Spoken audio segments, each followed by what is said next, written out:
Hello everyone, it's Thursday, September 18th at about 1 a.m. and you probably know it already, but the AMEX Platinum just had an update, so let's talk about it.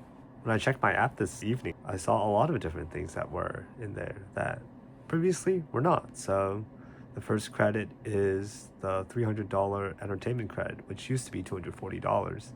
And now they've included YouTube and YouTube Plus, so that's a different option for people to use. So that's about $15 per person, 23 with a family, or $8 per student. So that could fit into the $25 per month from $20 that it used to be for the entertainment credit, along with all the other platforms that continue to be on the credit for now. I think this is pretty good since I use YouTube a lot, and some of the other platforms that were on there I didn't use that much, even though I had to spend money on it just to get the credit. But I think with YouTube Premium that could be really helpful to some people, especially if they're on YouTube. Well, like this video, so hopefully you won't see any ads on this video if you get it on this credit. But yeah, so I think it's a decent credit and a decent improvement on this card, and if I had to give it a level on the tier list, it'll probably be a B tier. On to the next one. And the next credit is a $300 Lululemon credit, which have been rumored to be around for the next update on this card. And I looked at it at first and I was like, no way this is going to be here, because it just was weird. But I guess they also have Equinox and all that, so it's not completely out of the blue. But Lululemon has been struggling recently, I believe, so I don't know. I personally don't go to Lululemon that much. I mean, I've been to the stores, but I don't buy anything. So I don't know how much value I'm going to get out of this specific credit, as I think it'll be $75 every 3 months. So I don't know how much you can get with $75 at Lululemon. Probably not much, so I'm not really getting my hopes up for this. And for the tier list, it'll probably be around a C tier.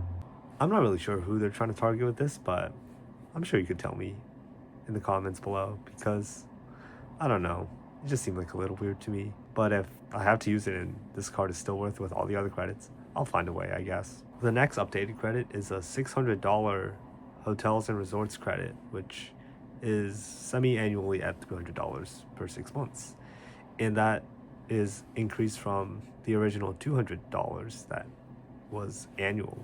So even if you look at it on the semi-annual chunk, it's still $300, which is greater than $200. And I believe it's the requirement still the same, with 2 nights at the hotel collection and 1 night at FHR. So if there's no change to that, this is a lot more benefit at not too much extra cost. So this would probably be an A tier credit for me, in my opinion at least. And I guess we'll have to see what kind of hotels and resorts get updated into that travel portal on the FHR or the HC. But overall, I think it's pretty good. And the next credit is the $400 Resi credit, which is split into $100 every 3 months. So if you saw the gold card, they already have a $50 semi-annual Resi credit, and I guess they're just promoting Resi even more now with this platinum card and the $400 credit. However, this card doesn't have the 4x multiplier, it only has 1x, but given the credit, I don't think the multiplier matters too significantly, but it's definitely something to consider if you usually swipe your gold card or saver or whatever, and now have to remember that you want to swipe your $100 onto the platinum. That could get a little confusing. So although it has a lot of utility, I don't think I can give it an A tier. This would probably be a B tier credit for me, but still overall very good. And then there's a $200 Aura Ring credit, which I don't know, that I just never heard of this one coming out of the blue. So I don't know how much to say about Aura Ring. I know they sell rings, but I don't really know what they do. So I'm just gonna have to give this a D. I don't really care for this credit. I mean, maybe I'll like the ring, who knows, but we'll have to see about that. Just not really what I was expecting. But to be fair, I expected all the other credits, and now there's this random Aura Ring credit.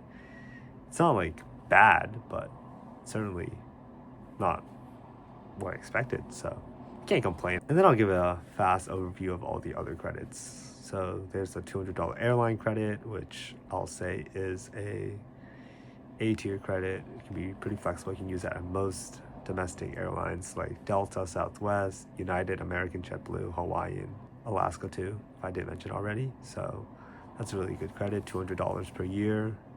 No monthly or semi-annual chunks to make it even more confusing. So It's a very nice credit overall. $100 Saks Fifth Avenue credit, I'll probably give it a C just because it is a little bit wonky. Because Saks Fifth Avenue is a pretty upscale chain, so there's not that much things that are cheap. And if you buy online, the shipping cost is $10. You have to limit yourself if you want to use this credit as to what you can buy. And whenever they do have deals, it's always like 50 off 300 or whatever. So the scale of that compared to the credit is a lot different. If it was $100 per year, maybe it'd be a little better, but at $50 every 6 months, it's just average at best. Then there's a $155 Walmart Plus credit, which gets you free shipping after $35 in purchases. Burger King, Paramount Plus, and now I think they've added Peacock, which is also covered by the entertainment credit. So I've been using it mostly for CBS and Paramount Plus. So I'll give this like a C, maybe getting close to B, but it's just getting charged every month, and I don't really care about it that much. I've used Walmart Plus a couple of times, so because I've had benefit out of it, but if I didn't have it, would I really benefit out of it? The answer is not too much. But for Paramount Plus, I think it's nice to have. I've watched a few shows on there, so can't complain overall. Then there's a $209 Clear credit, which was $199 last year, but I guess Clear increased their price, so AMEX matched credit to do that as well.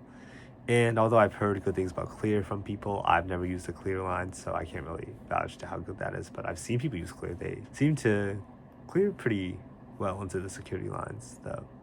I don't know, for me, it just didn't work, even though I had a good amount of flights. So I'll give this a D credit. It's just the credit I have that I use and don't really benefit out of it besides the MR points.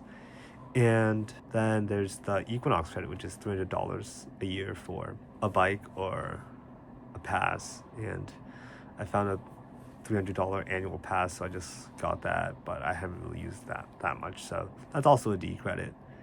And then there's the $120 Clear TSA pre-check credit that is every 4 or 5 years, and that just basically expedites security clearance on departure flights from the US, and global entry gets expedited clearance from international flights into the US. And I've used global entry a few times and TSA pre-check a lot, so at times it has been really beneficial to cut the regular security lines, I'll say that. So I'll give this an A too. Then there's the lounge access, which I've gotten to see a lot of throughout my travels, whether that's Centurion lounges, Plaza Premium lounges, Lufthansa lounges, Priority Pass lounges. So there's a lot of options out there. While other cards do have their own lounge networks and share Priority Pass, the AMEX Centurion lounge in Atlanta at least looks pretty nice. I don't know about the food offerings, but at least the setting was pretty beautiful in my opinion.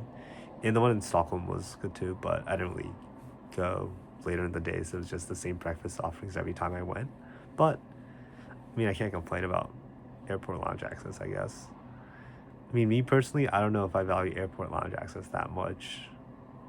I mean, if you drink, then sure, your value gets really increased. I'm just in there to get some food, so there's not much for me to benefit out of it besides a meal, which can be costly, so I'll take it. And I've also been to a few Plaza Premium lounges and a Lufthansa business lounge in Frankfurt, so overall the lounge access is pretty nice. Not game changing. Actually, it might be game changing. It's not what some people make it out to be, I'll say that. And for the lounge benefits, I'll give that in a B. It's solid, but it would be better, especially with the overcrowding. When I went to the lounges, they weren't too bad, but I know at certain times it's rough out there. They also have access to Delta Sky Clubs, which I went once. I didn't get that much of food, but it was all right. Nice ambient environment, I'll say. There's also the Uber credit, which is $15 per month added automatically to your Uber account, with the extra $20 in December to make it $200 per year. While that's still here, they've added a $10 Uber One credit, which gets discounts on delivery and fees and whatnot. So that should help a little with Uber purchases, even though they're typically overpriced relative to restaurant prices, even on pickup. And then if you talk about delivery, then the prices are just much higher. So that's definitely something to be aware of. I think that this is a decent change. I don't really care for it since I have other credit cards that cover Uber One for a few months or so. So I don't really care much about the added benefits. I like that it kept the Uber credits, even though I would have hoped it would have been like $20 per month to make it $240 per year instead of 15s and 35s. But then I'm just getting a little too nitpicky, so overall, I'll just say that I'm content with the credit being as it is with the additional membership. That is what it is. And overall, I think in terms of the tier level, for me, it's a B. And lastly, I'll just talk about the complimentary hotel statuses and the extra benefits that may not be too evident. So Hilton and Marriott Gold status are offered by the AMEX Platinum, and sometimes that gets you free breakfast or $15 or $12 of credits for food and beverages. There was a time when I went to a hotel and the breakfast was supposed to be like $25, $30, and the card covered credit for breakfast. So I don't know if I was gonna pay $30 for breakfast, but I'll still take it. And then there's also insurances, protections, warranty extensions, and all that. So those are kind of the hidden benefits of the Amex Platinum or premium credit cards. So that's kind of what helps reassure you in your times of travel, I guess. Overall, I think the Amex Platinum changes were pretty good. I didn't see any credits that were previously in being removed, and they added a lot of unique credits at, I suppose, a $200 annual fee increase, as the rumor goes that it's now $895 up from $695. So given that price difference and the number and quality of credits that were issued, I think it's a pretty solid change overall, and that might keep me from keeping it. So we'll have to see. My annual fee's not up until a few months, so I'll have some time to decide, and hopefully those can kick in a little before I have to pay my annual fee, so I can reap the benefits. And just to recap, for the tier list, I had the hotel credit, the airline credit, and the global entry TSA pre-check credit. In the A tier, the entertainment credit, the Resi credit, the lounge access, and the Uber credit. In the B tier, the Lululemon credit, the Saks Fifth Avenue credit, and the Walmart Plus credit. In the C tier, and the Aura credit, the Clear credit, and the Equinox credit in the D tier. Obviously, all of these uses vary by person, so you may go to Lululemon a lot, and this could help you tremendously. Same for Equinox, or maybe you just don't have much use for, let's say, global entry, because you don't travel internationally, then that wouldn't be as useful to you. Just wanted to get this reminder out that your miles may vary. This is all, from my perspective, at least the tier list is, but I'm hoping to share the actual credits and values while inputting my opinion on these updates. I hope this was informative to you, and if you want to hear more about my personal finance journey or just about personal finance in general and credit cards and the types of credit cards I have and my experience with them, then please like and subscribe and comment anything you want in the video. Thank you so much, and have a nice day. Happy Amex new card refresh day, I guess. I'll see you in the next one.